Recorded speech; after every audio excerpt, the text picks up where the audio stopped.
Hi everyone, welcome to CCK Live. Today we're discussing DBQs and Nexus letters in VA claims. So to start, let's talk about what each of these things is. We're going to start with DBQs. DBQ stands for Disability Benefits Questionnaires. DBQs are forms that are created for veterans' use in the evaluation process for VA disability benefits. You can find these forms on VA's website, and we'll just note at the outset, there was a time in the not-so-distant past when VA actually removed DBQ forms from its website, and because of that, we've also made DBQ forms available on our website at cck-law.com, so either location should lead you to a look at these forms if you're interested.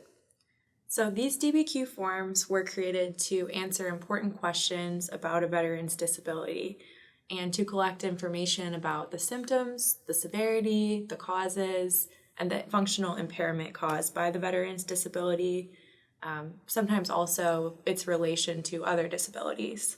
So DBQs capture information required to assign ratings under the VA schedule for rating disabilities. DBQ forms are supposed to help standardize the processing of VA claims and make it easier to gather medical evidence that raters need to decide claims. While veterans are able to access DBQ forms, they generally cannot fill them out themselves. Right, and DBQ forms are really best suited for completion by clinicians or doctors, which is why we say that veterans, generally speaking, are not going to have a whole lot of luck filling these out themselves and submitting them in support of their case. VA examiners typically fill out DBQ forms in the setting of a compensation and pension examination or a C&P exam. Veterans out there who have been through the C&P exam process know that examiners are typically working off of a checklist when asking a veteran questions about their disability.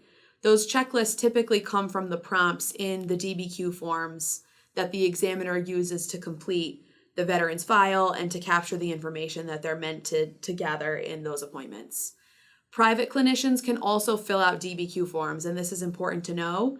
So just like VA examiners are asked to complete these forms to put together evidence for a veteran's case and for evaluation of their disability, private doctors can also do that too, which can be a useful thing to know, especially if a veteran has a treating doctor that is willing to fill out the form.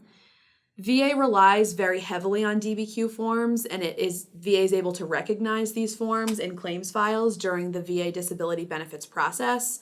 So we definitely don't want folks out there to forget that private doctors might also be well suited to fill out a DBQ form on a veteran's behalf, and those are admissible and can be submitted to the VA for a pending claim or an appeal.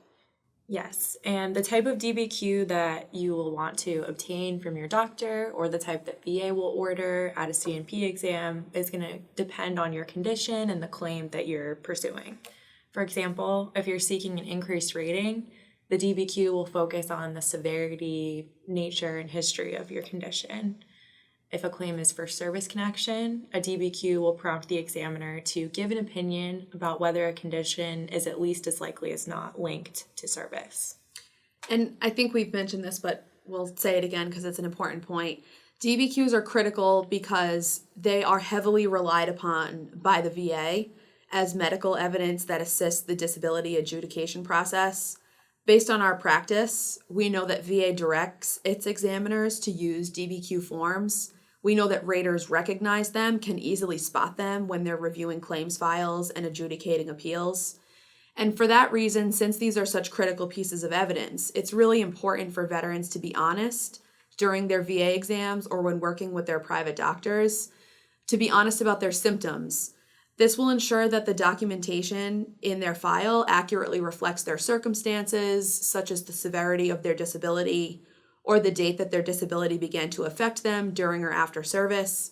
So it's really critical that if you're in the position of having a VA exam or working with a doctor to capture medical information on your behalf, it's really an accurate picture of your disability circumstances.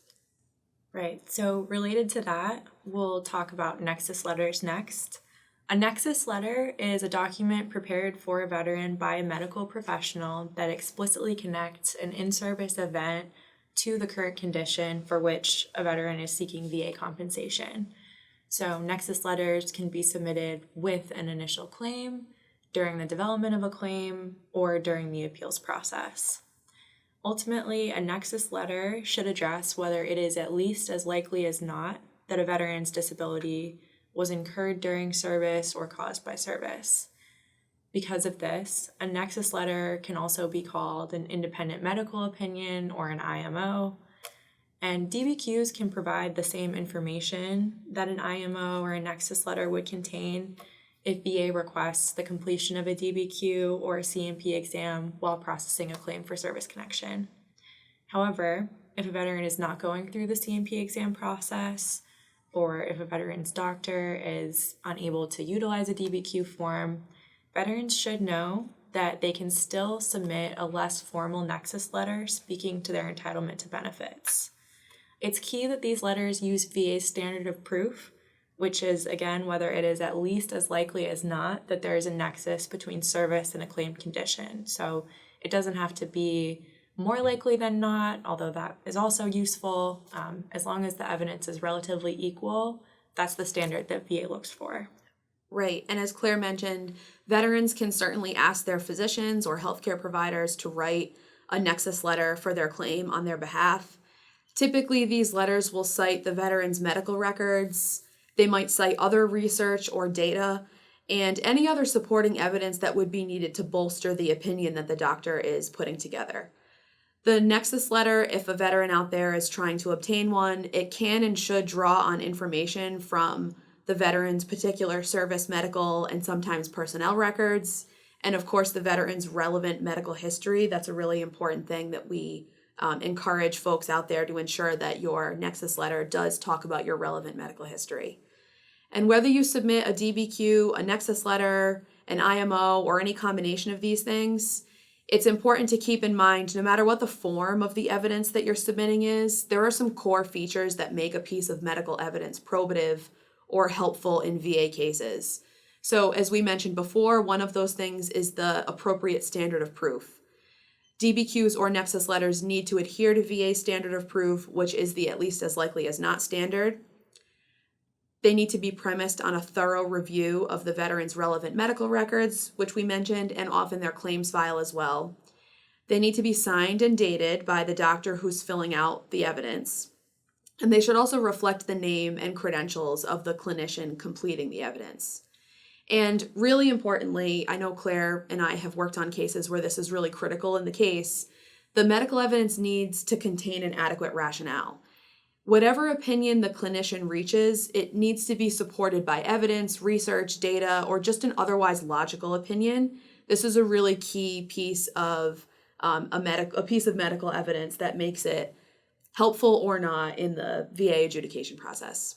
Yeah, so sometimes VA decides to favor its own examiners' DBQs over private DBQs, despite the fact that the VA exam might be lacking in one or more of these areas that Maura mentioned. So in our practice, we often see VA accepting DBQ opinions that are not supported by an adequate rationale, that are overly general, that don't consider a veteran's medical history, or are just based on inaccurate facts. And we think VA seems to prefer its own forms, like DBQ forms, even if there's other private evidence that is maybe more helpful, more accurate.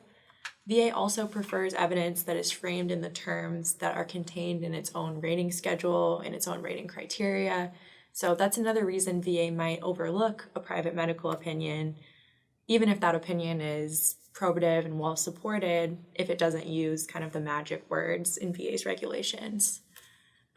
But ultimately, putting that aside, VA does have a duty to review and weigh all of the evidence in a veteran's file, and that includes nexus letters and other reports that come from private clinicians. Thanks, Claire.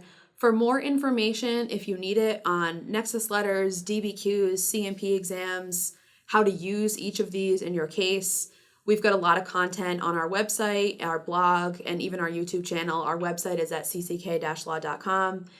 As for this video, please be sure to like it, subscribe to our channel, and also follow us. Continue following us on social media for additional content on these and other topics in the future.